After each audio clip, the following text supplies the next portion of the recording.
This is a tutorial that I created for the most general of guidelines to teach content creators how to prepare their PDFs for the web.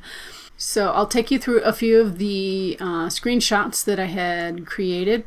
You're going to want to make sure that it's not a scanned document. If it is scanned, you will have to recognize text.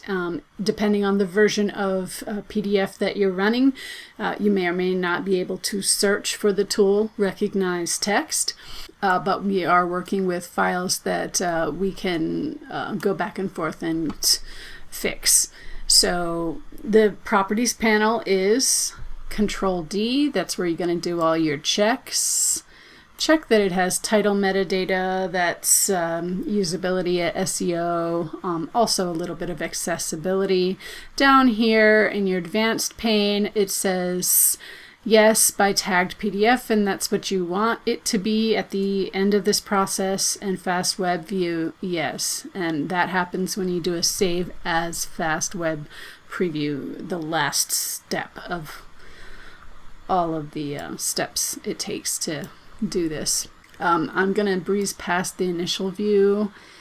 The language is the most important for accessibility here. You're going to go to your advanced panel in the document properties pane and set your language. If you did your conversion from a document that you know, then it should say English already.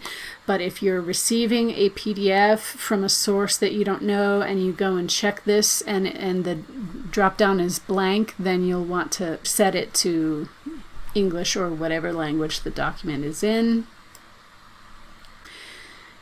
If your first pane said no by tag document, then you will search for auto tag document and you will run that. But if it said yes, you don't have to run auto tag document.